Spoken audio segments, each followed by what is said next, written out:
So guys आज बर्तमान आम जाऊँ दमन देखा दमन बर्तमान हई सृष्टि करुच्चा चलो देखा दमन केमी बर्तमान बाहर स्कूटी जीवु स्कूटी बाहर अच्छा अच्छा फास्ट तुम स्कूटी बाहर करिया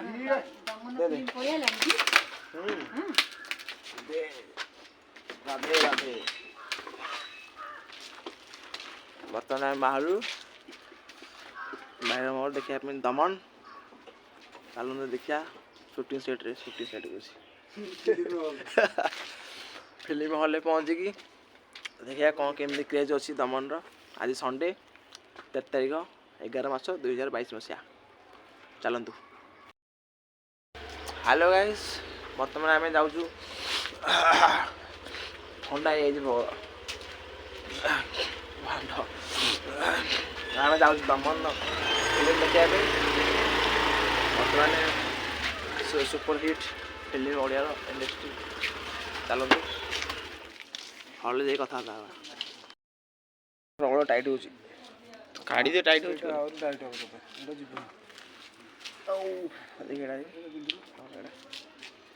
हम बोधे हाँ यहाँ चलनी चलनी तथा ये कौन देखा मो कि नाली नील धड़ा ऊपर टेक काट दो ना चारिटा चलते जी फिल्म दमन देखा कौन देखी जाऊ दमन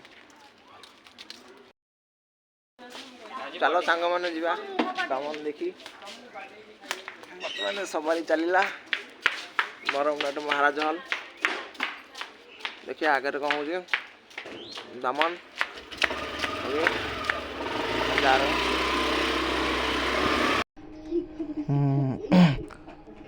बर्तमान आम एठारू बाहरिलु दमन देखापी आउ मु स्कूटी रे बसी बहुत बाट अच्छी जावाई बर्तमान आम्भे बाहरिलु बरमुंडारू जावाई महाराज हल बर्तमान आम जाऊचु जाऊचु जाऊचु जाऊचु जाऊचु जाऊचु तो स्कूटी रे बईचु आउ रही था बर्तमान आम ये पहुँचीगलु कौटी बस स्टैंड रे पहुँचीगलु आई चेंज चेंज करने दुकान की हाँ हाँ तो मुझे हाँ है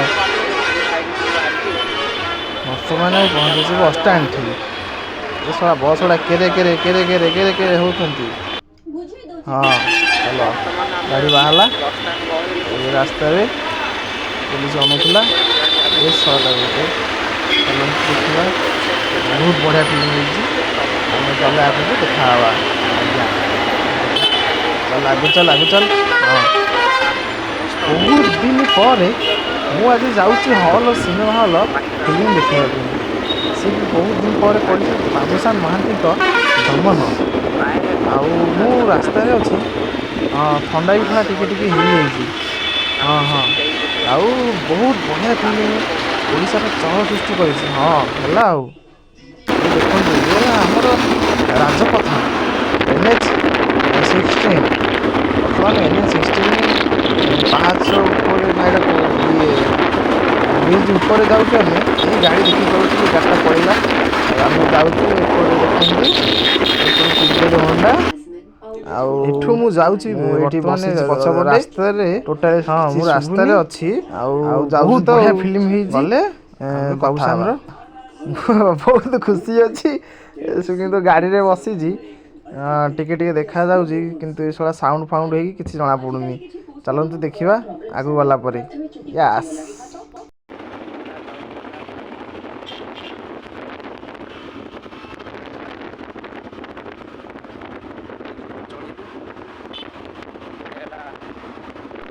बर्तमान आम कलिंग स्टाडियम पछ साइड आम जाऊँ बर्तमान देखिपे जो गोला आकार भाई नुआ उद्घाटन होती पानी टांकी खेल देखा किंतु से कौन कौन हो जानी कौन खेल ମୁଁ ଭାବୁଛି ଏଠି ବ୍ୟାଡ଼ମିଣ୍ଟନ ହେଇଛି। ଦେଖିପାରୁଥିବି ଯେ ଗୋଲା ଆକାର ବଡ଼ଟେ ହେଇଛି ପାଣି ଟାଙ୍କି ଭଳିଆ ଦେଖାଯାଉଛି।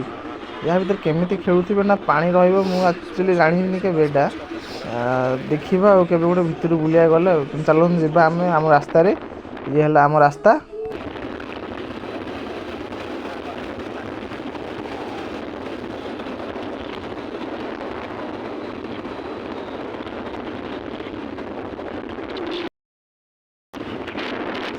ଭାଇଲୁ ମୁଁ ବ୍ଲଗ ବନେଇ ଯାଉଛି ଏଇ ମାଇକ୍ରେଟା ପଛରେ ଗୋଡ଼ଉଛି। ଛାଡ଼ ତାକୁ ମ ଆମେ ଯିବା ଆଗକୁ। ବହୁତ ଭଲ ଲାଗୁଛି ଗାଡ଼ି ଶହେ ଶହେରେ ଉଡ଼ୁଛି ପୁରା। ମୁଁ ଆଗେ ଖାଲି ଧୂଳି ଧୂସର ଦେଖାଯାଉଛି। ଆଉ ଫାଷ୍ଟ ବ୍ଲଗ କରୁଛି ତ ଆଉ ବହୁତ ବଢ଼ିଆ ଦେଖାଯାଉଛି। ଆଉ ପାଖାପାଖି ପହଞ୍ଚିଲା ଭଳିଆ ହେଇଗଲୁ। ଆଉ ବର୍ତ୍ତମାନ ଆମେ ପହଞ୍ଚିଗଲୁ ଜାଗା ମୁଣ୍ଡରେ। କୋଉ ଜାଗା କିରେ ଏଇଟା? ପହଞ୍ଚିଲେ ନା ରେ ପହଞ୍ଚିନୁ ରାସ୍ତାରେ ପହଞ୍ଚିଛୁ। ଆଉ ଭଲ ଲାଗୁଛି। ଆକ୍ଚୁଆଲି ଓଡ଼ିଆ ଫିଲ୍ମ ଆମର ବହୁତ ପସନ୍ଦ। ଆଉ ରାସ୍ତାରେ ଯାଉଛୁ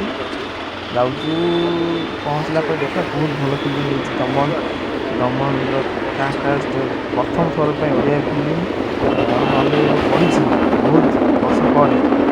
ଚାଲନ୍ତୁ ଯିବା। ବର୍ତ୍ତମାନ ଆମେ ପହଞ୍ଚିଗଲୁ ମହାରାଜା ହଲ୍ ସମ୍ମୁଖରେ। ହେଇ ମୁଁ ପହଞ୍ଚିଲି ମହାରାଜା ହଲରେ। ଆଜି ଦମନ ଦେଖିବି ବହୁତ ଦିନ ପରେ ଓଲାରେ। ହଁ ହେଇ ଦେଖନ୍ତୁ ଫଟୋ ଲାଗିଛି ସେଠି ଦମନର। ଗଧ ନା ଘୋଡ଼ା କି ଏଇଟା? ହଁ ସେଇଟା ଗଧଟା ଗଧ ଉପରେ ବସିଛି ବାବୁସାନ। ଆଉ ଲୋକ ବି ଆସ୍ତେ ଆସ୍ତେ ଗହଳି ହେବେ ଦେଖିବା। 4ଟା 42 ହେଇଛି। ବହୁତ ଦିନ ପରେ ଓଡ଼ିଆ ଫିଲ୍ମ ଦେଖିବାକୁ ଆସିଛି ଦମନ। ଆଉ ବର୍ତ୍ତମାନ ହଇଚଇ ସୃଷ୍ଟି କରୁଛି। ହଁ ଭଲସେ ଦେଖାଯାଉଛି। ମାଉସୀ ପଛ ପଟେ ଗଲେ ମାଉସୀ ଟିକେ ରହିଯା। ହଁ ବର୍ତ୍ତମାନ ଗଲା ପରେ ଆମେ ଦେଖିଲୁ ବହୁତ ଲୋକ ଏଇନା କମ୍ ଅଛନ୍ତି। ଆସ୍ତେ ଆସ୍ତେ ଲୋକ ଏଇନା ପହଞ୍ଚିବେ ହଲରେ। ହଁ ଏ ଶଳା କହିବାଟା ମାନେ ମୁସ୍କିଲ ବା। ଶଳା ଥାଉ। ଯାହାକି 50 କୋଟି କ୍ରସ୍ କରିବାକୁ ଯାଉଅଛି। ମାନି ଦେଖିବା ବହୁତ ଭଲ ଲାଗିବ। ପହଞ୍ଚିଲା ପରେ କଥାବାର୍ତ୍ତା ହେବା। ବର୍ତ୍ତମାନ ମୁଁ ପାର୍କିଂରେ ଗାଡ଼ି ରଖିକି ଆସିଲି। ଭାଇ ଗଲା କୁଆଡ଼େ ଗଲୁ କିରେ? ଏଇ କୁଆଡ଼େ ଗଲା କିଆଣି? ପାର୍କିଂ ଗାଡ଼ି ରଖିବ କୁଆଡ଼େ ଗଲା ଦେଖିବା ମୁଁ ପାଉନି କାଇଁ। ହଁ ବର୍ତ୍ତମାନ ପହଞ୍ଚିଯାଇଛୁ। ଗାଡ଼ି ବି ରଖିକି ଆଇଲୁ। ଏଠି ଲୋକ ବର୍ତ୍ତମାନ ଆସ୍ତେ ଆସ୍ତେ ଗହଳି ହେବାରେ ଲାଗିଛନ୍ତି। ଆଉ ମୁଁ ବି ଏଠି ଉପର ପୋଷ୍ଟର ଲାଗିଛି। ଏଠି ମାଉସୀ ମଉସା ଭାଇ ଭଉଣୀ ଦାଦା ଖୁଡ଼ି ସବୁ ଫୁଲ ହବାରେ ଲାଗିଲେଣି। ଆଉ 5ଟା 15 ଟିକେଟ୍ ଅଛି ଶୋ ଅଛି। ହଁ ଦମନ ବର୍ତ୍ତମାନ ଦେଖିବାକୁ ଯିବା। ଲୋକ ମଧ୍ୟ ଆସ୍ତେ ଆସ୍ତେ ଫୁଲ ହେବାରେ ଲାଗିଛନ୍ତି। 50 କୋଟି ବର୍ତ୍ତମାନ କମେଇ ସାରିଲାଣି ଦମନ। ପ୍ରଥମ ଥର ବ୍ଲକବାଷ୍ଟର ମୁଭି ଦେଖିପାରୁଥିବେ। ଲୋକଙ୍କ ଗହଳି ଜମିଲାଣି। ଡର ଲାଗୁଛି ବର୍ତ୍ତମାନ ନୂଆ ନୂଆ ବ୍ଲଗ କରୁଛି। କିଏ କ'ଣ ଭାବୁଥିବ କ'ଣ ନାହିଁ। ବର୍ତ୍ତମାନ ମୁଁ ହଲ୍ ଭିତରେ। ଭାଇ ସେପଟେ ପଛପଟେ ମନା କରୁଛି ଶଳା କରନି ଭିଡ଼ିଓ ଫିଡ଼ିଓ କି ବାଡ଼ା ବାଡ଼ି କରୁଛୁ ମୋବାଇଲ ଫୋବାଇଲ ଛଡ଼େଇକି ନେଇଯିବି। ଡର ଲାଗୁଛି ଟିକେ ଟିକେ। ପ୍ରଥମ ଥର ହଲ୍ ଭିତରେ ମାଇକ୍ ଫାଇକ୍ ଲଗେଇକି ଯାତ୍ରା ଗୋଟେ କରୁଛି। ଭାଇ ଆମର ହସିକି ଗଲେ ପଛପଟେ ଦେଖୁଥିବେ ପ୍ରବଳ ଲୋକ ଭିଡ଼ ହାଉସଫୁଲ୍ ପୁରା ପ୍ରବଳ ହାଉସଫୁଲ୍। ବର୍ତ୍ତମାନ ମୁଁ ଫିଲ୍ମ ଦେଖି ବାହାରି ଆସିଲି। ବହୁତ ବଢ଼ିଆ ଫିଲ୍ମ ହେଇଛି ଦମନ। ଆପଣମାନଙ୍କୁ ସଜେଷ୍ଟ କରିବି ଯାଆନ୍ତୁ ଦେଖିବେ। କିପରି ଭାବରେ ମାଲକାନଗିରିର ଉନ୍ନତି ଏବଂ ନାଳେଇର ରକ୍ଷା କରୁଛି ଏ ଫିଲ୍ମ ଦେଖିବେ ବହୁତ ବଢ଼ିଆ।